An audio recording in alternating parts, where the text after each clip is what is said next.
From the Cronkite studios in downtown Phoenix, this is Cronkite News. We've reported to the police, FBI, the Navajo Nation Police, and they put up posters, flyers, just to try to continue on to look for her. The latest move by the White House to help families of missing and murdered Indigenous women. Plus, as many of us prepare to gather with our families for Thanksgiving, we get expert advice on how to handle political talk around the dinner table. And we'll explore atmospheric rivers and how they can warn us of droughts and floods before they even happen. Cronkite News starts now. Good evening and welcome to Cronkite News on Arizona PBS. I'm Marcela Baedo. And I'm Matthew Roy. Thank you for joining us tonight. Just a few hours ago, President Donald Trump signed an executive order creating a task force on missing and murdered Native American women. According to the National Crime Information Center, over 5,700 American Indian and Alaskan women, or Native women and girls, were reported missing as of 2016. But less than 120 of those cases were logged with the Department of Justice. The president's executive order will invest $1.5 million in hiring coordinators in 11 U.S. attorneys' offices, including here in Arizona. They'll work to better coordinate how law enforcement responds to violence against Indigenous people, especially Native women. The plan will also allow tribal or local law enforcement to seek assistance from the FBI.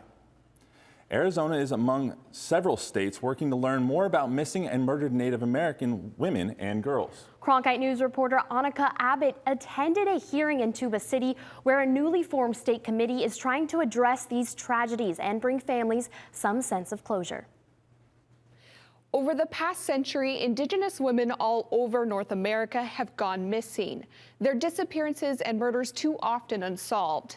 As Native women have begun speaking out on behalf of their mothers, sisters, and daughters, government officials have started to work on figuring out just how many women are affected and what is causing them to vanish. According to the U.S. Department of Justice, Indigenous women are 10 times more likely to be murdered than the national average.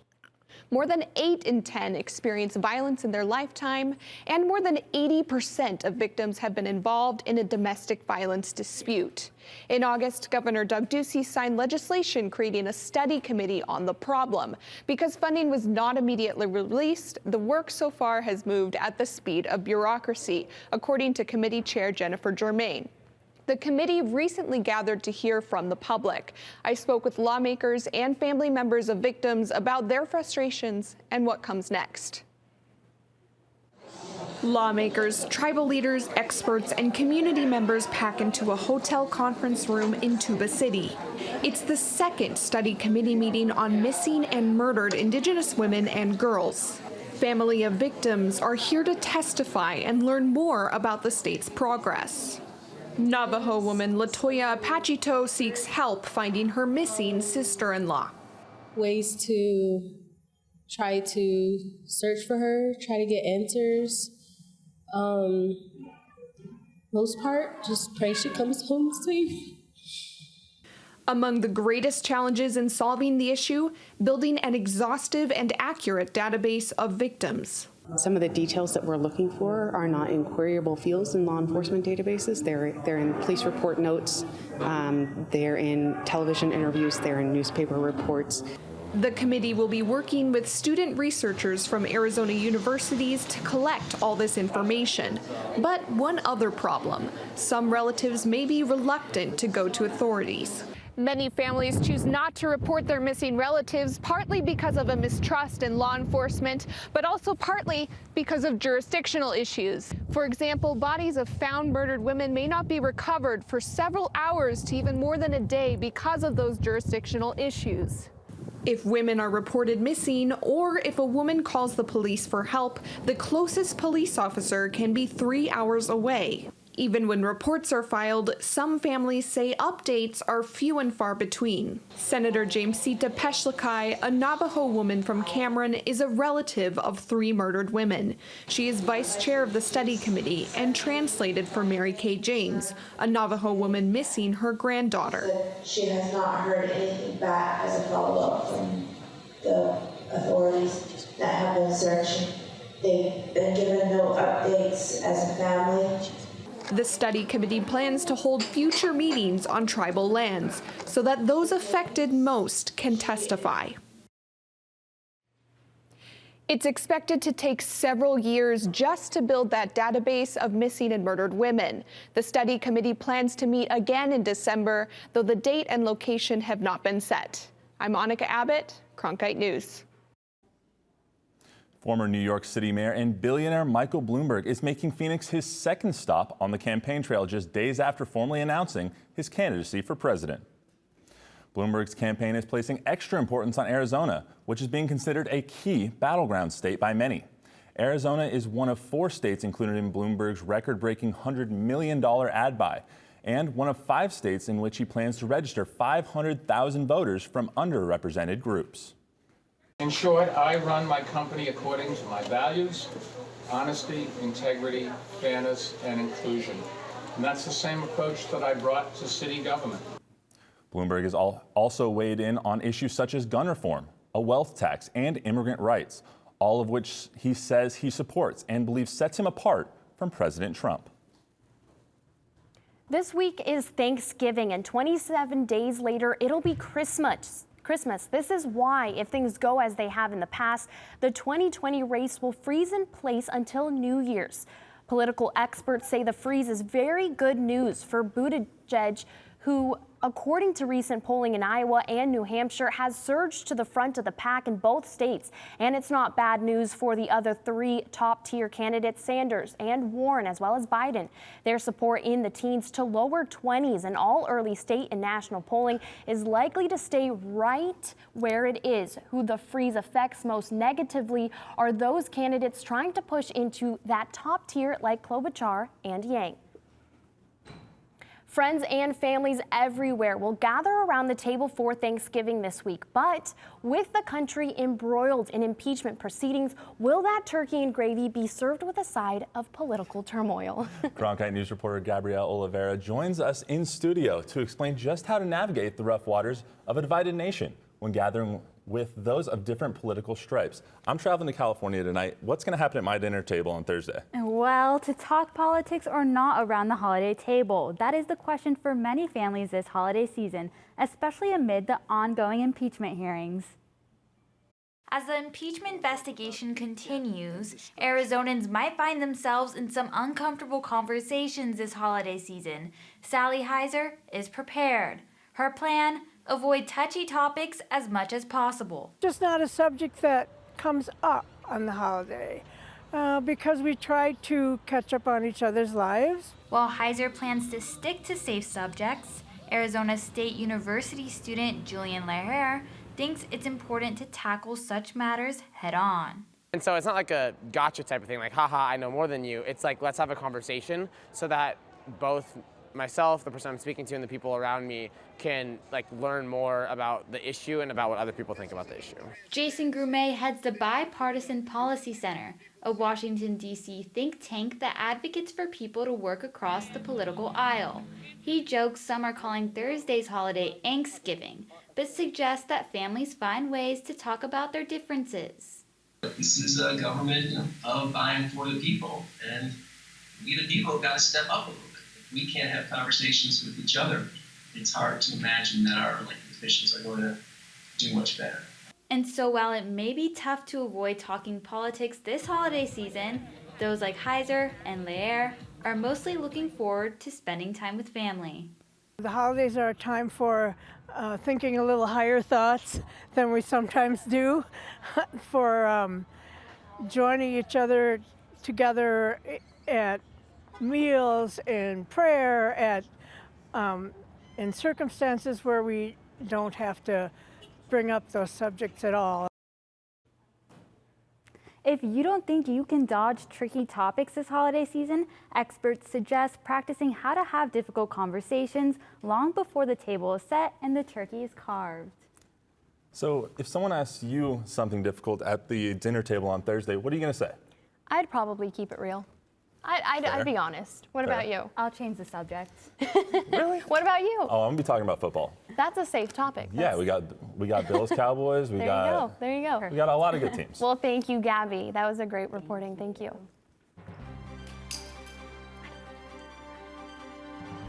The social aspects of our communities, not to mention a lot of the economic impacts that go along with that. Coming up next on Cronkite News at 5, we'll take you inside the effort to bring high-speed internet to a rural Arizona town in the high country. And a pair of powerful wintry storms are expected to hit the U.S. this week, bringing a mix of rain, snow, and wind that could impact your Thanksgiving travel. The details when Cronkite News returns. The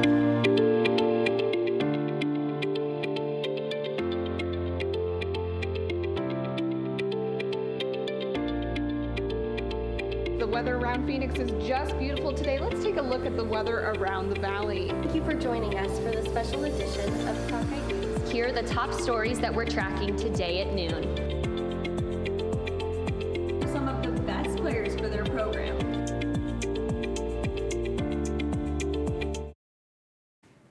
One town in Arizona plans to expand broadband access to attract businesses to boost economic development. Cronkite News reporter Peter Gong shows us how one fiber optic connection could attract better paying jobs. Peter?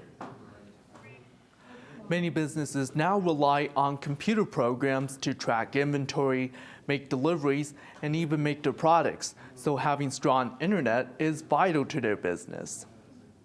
If you have some really good connectivity and a really good broadband connection in here, you could attract some businesses. The town of Camp Verde could soon attract manufacturing businesses because of a plan to expand broadband access at this construction site. Camp Verde received a $239,000 grant from the Arizona Commerce Authority to install a fiber optic conduit for the White Hawk Business Park.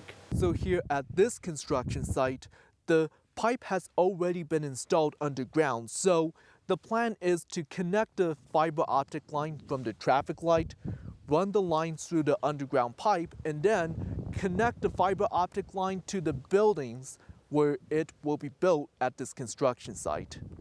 Ayers says several people who have manufacturing companies purchased a portion of this property. Others have also expressed interest. Ayers says broadband access makes it easier to attract companies that create high-paying jobs. Most jobs in Camp Verde have low salaries. We recognize that it is having an effect on a lot of the social aspects of our communities, not to mention a lot of the economic impacts that go along with that. When the project is complete, Ayers aims to bring jobs that pay more than $40,000 a year to Camp Verde. That's what the real goal is, to start to find a base of jobs out there, whether they be in manufacturing or in any one of the industries that would utilize good broadband and good connectivity. Camp Verde originally planned on applying for the Rural Broadband Development Grant to run the fiber optic line, but missed the October 28th deadline. The town plans on completing the project whether they get the grant or not. Live in the Media Center, Peter Gahn, Cronkite News. Winter doesn't officially start for more than 3 weeks. However, millions of Americans will be dealing with frigid weather and snow this week, and that will play a huge factor in Thanksgiving travel.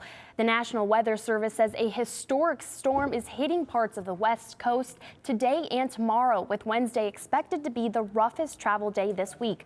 AAA reports more than 55 million Americans will be traveling at least 50 miles for Thanksgiving, and the vicious weather is going to play a factor for those hitting the road by vehicle as well as those traveling by air. Depending on how the forecast shakes out, some airlines may choose to offer travel waivers or cancel or delay flights in advance. So definitely check in with your airline now and then as your trip gets closer. And some travelers won't have much to be thankful for later this week. Another round of nasty weather is expected to hit many parts of the U.S. this weekend. Coming up, I'll let you know whether you should expect potential showers on Thanksgiving Day. And flooding and droughts can take a toll on many aspects of life in the valley. We'll talk to experts working on a way to better protect both.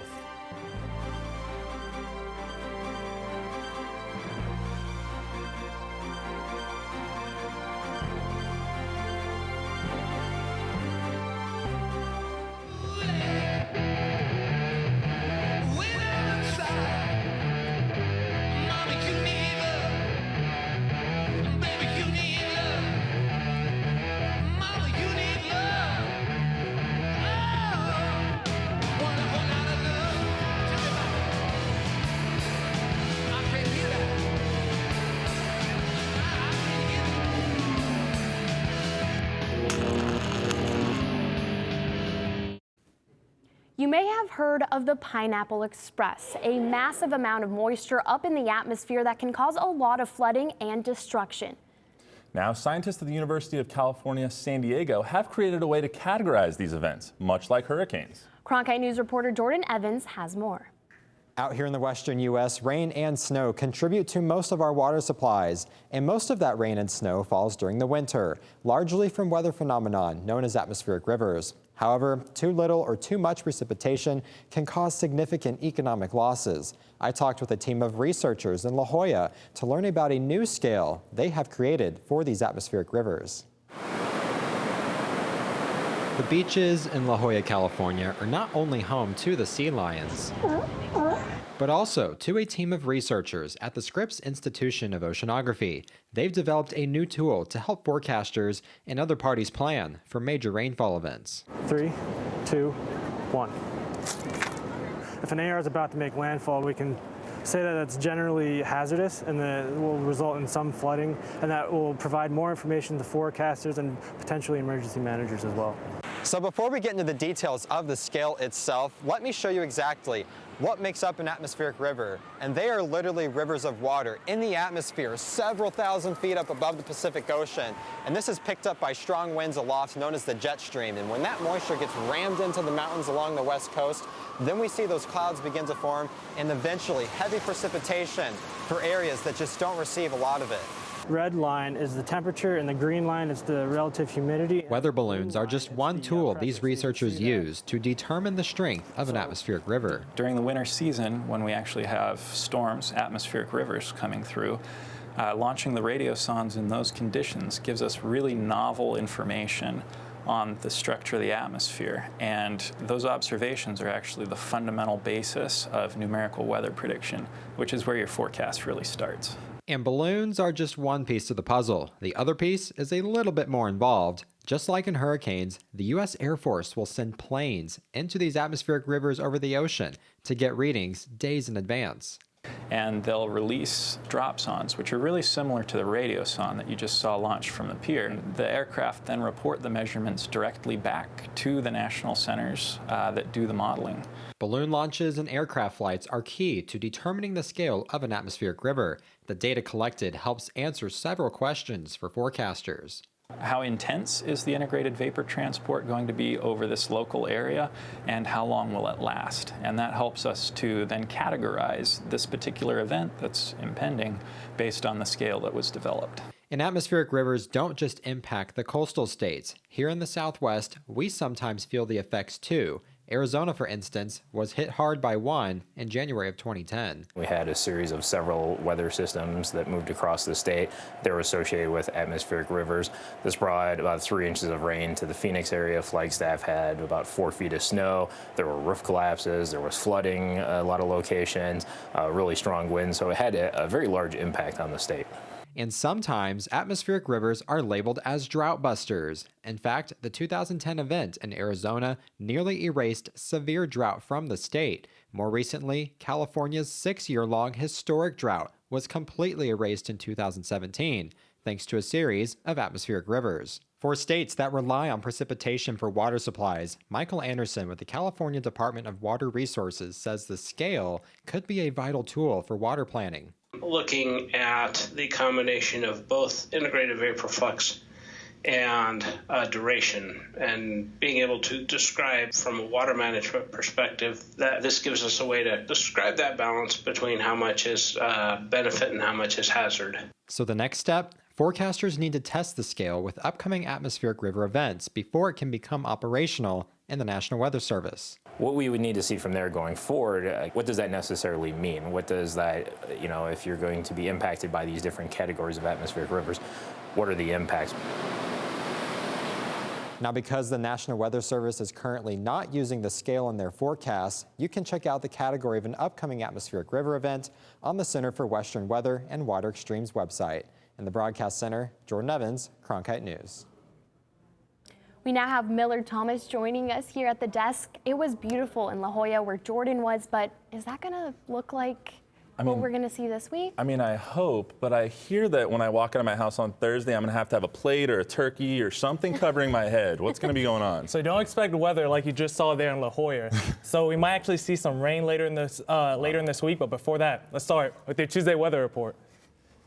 Now, as you guys are getting off work right now, temperatures are sitting about 59 degrees at 5 p.m. They're going to steadily decrease to 53 around 8 o'clock before they dip all the way below 50 as we head into the 10 o'clock hour. But how about tomorrow? Our valley highs tomorrow are about 71 degrees. That's the average this time of year. And we're going to be just a tick below that. As you can see, 69 Tempe, 69 Chandler, and that Cave Creek is actually going to be that cool spot for you at 62. Now, everyone keeps asking me, what about Thanksgiving Day? What is the weather going to be like? Well, actually, we got some showers here. That's what we're going to be expecting on Thanksgiving, with temperatures staying about 71 degrees. So if you like to have turkey bowl or play some football before your meal, I suggest be careful because you don't want to track any mud inside the house. But how about your next 3 days? Now, we got some cloud coverage on Wednesday, 69. Then the chances of rain on Thursday are going to be 50%, and they're going to climb to 100% on Friday. But how about your weekend? If you're heading out to ASU versus U of A on Saturday for that Territorial Cup, might want to bring an umbrella. Chances of rain are going to be sitting about 70 degrees, and then temperatures are going to dip to 53 on Sunday before climbing back up on Monday and Tuesday. I'm Miller Thomas from the Cronkite News Weather Center. Thank you, Miller. Up next, we will take you to Venice Beach Boardwalk, where women are uniting through the sport of skateboarding. As journalists at Cronkite News, we report on stories that matter to you by focusing on the local impact. We dig deeper and work tirelessly to keep you informed. Live in Wickerburg. Live in Los Angeles. In Cleveland, in Washington, in Louisville. From Jerusalem. Live in Philadelphia. From around the world to right here in Phoenix. At Cronkite News, we report the facts and stick to the truth. On the next Arizona Horizon, we'll hear from two winners of the Bartlett and Steele Awards for investigative business journalism. And a local program helps young people solve their troubles in the great outdoors. That's on the next Arizona Horizon.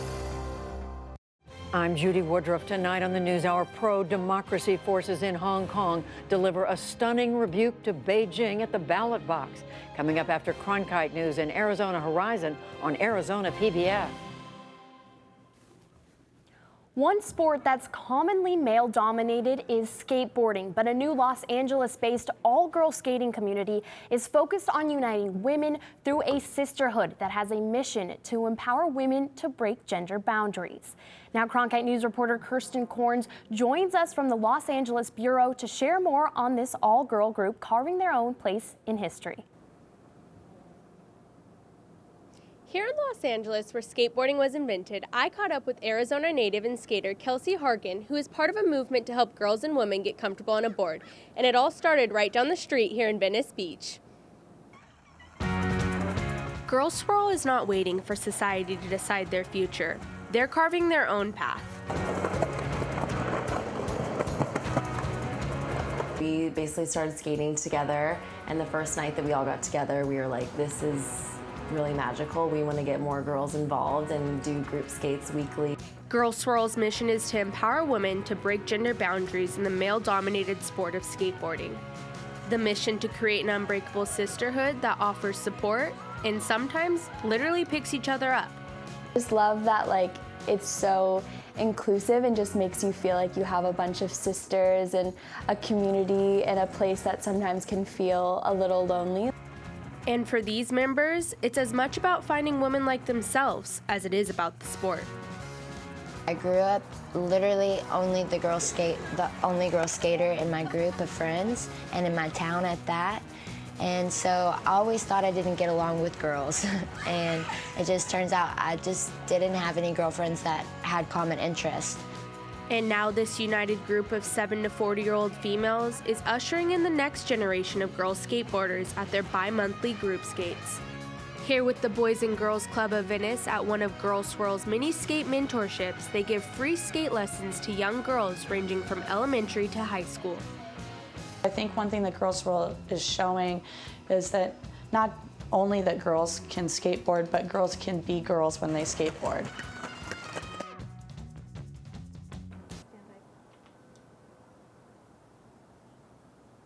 The message message that you can be whoever you want to be has influenced girls worldwide to start their very own Girls Swirl communities, including New York City and Brazil. Want to start your own Girls Swirl chapter? All it takes is for 2 passionate females to submit an application to girlswirl.com. In Los Angeles, reporting for Cronkite News, I'm Kirsten Corns. I don't know about you guys, but I could never skateboard. I have such bad balance. Can you guys? I'm awful at it. I could stand up on I've stood up on a board maybe twice in my entire life. I can ripstick just a little bit, but that's Ripstick. about it. Yeah. Ripstick. Next show, you're going to be doing the weather on the ripstick. And a sweater. And yeah, now you have your blazer, your suit. Yeah, I'm trying to clean it up a little bit. Last Maybe I have a show. taco next week when I do it. Okay, too. At least it's Taco Tuesday, baby. Yeah. Well, that's it for Cronkite News. Thanks for joining us. For top Arizona stories anytime, go to cronkitenews.azpbs.org. And stay connected whenever news breaks by following us on Twitter and Facebook. Have a great night.